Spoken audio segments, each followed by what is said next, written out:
馆长，今天因为我们上午第一站就是去的是北京八达岭长城，然后了解了它的历史，也知道它的作用。您对它感受是什么？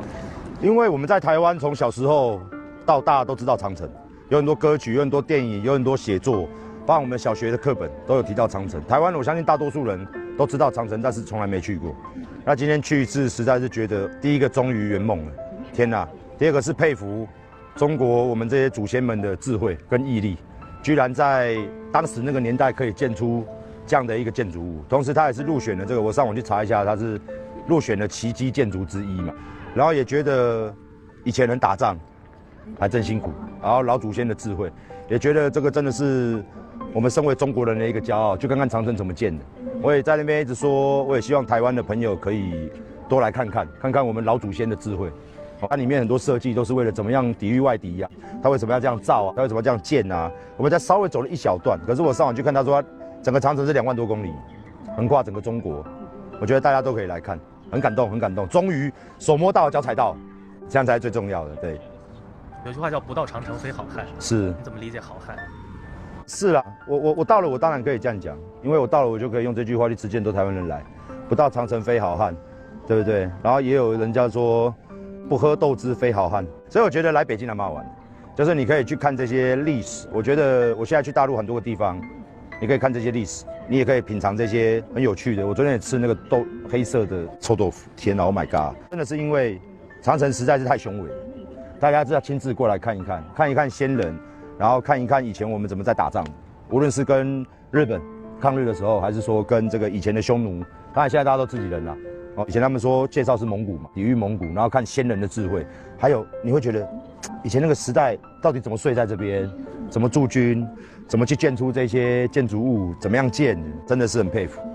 对，就算你现代在那么高山上建也是大工程了，不要说以前了，是不是？对 ，OK。下午呢？下午的行程？我们其实这2个就是看，因为我本身是喜欢运动的人嘛，也许很多人会觉得我自己是一个运动员，所以我看到水立方，我以前会游泳。然后我看到这个鸟巢，然后看到这边的规划，我真的觉得台湾也应该要有这样对运动员这样照顾的一个设备跟场馆。很可惜的是没有。对，我觉得中国大陆在这方面，难怪我觉得中国大陆相对对体育相当重视，可以花这么大的经费，提供这么大的场地，然后它里面每一个场馆，无论是水立方还是鸟巢，包含我去过上海啦，我去过深圳，我发现这边的建筑设计已经不单单是一个基础建设，它一定要融合一些人文。一些文创、一些艺术的方面，整个相结合，然后把观光整个发展到了一个极致。你看呢，这可以去那边看什么啊？可以，然后保留历史，当然都把当年2008年的奥运会，然后整个都保留下来给你看。所以我觉得，身为一个运动员来说，因为我长久在台湾花很多钱在培养，以前早期啊，在赞助一些运动员，因为台湾叫做运动沙漠，因为台湾的从自古以来，我们的运动就是一个很好贪污的一个结构，所以我们的运动员都相对资源缺乏啦。训练的场地缺乏啦，资金缺乏啦，然后被这些长官、这些所谓的协会、这些所谓的坏人把这个钱全部都拿走。所以我们台湾不是没有好手，我们台湾是没有经费、没有场地、没有好的官员。所以现在这民进党政府很可恶，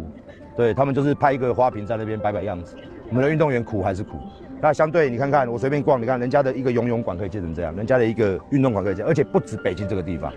是整个中国都很重视体育。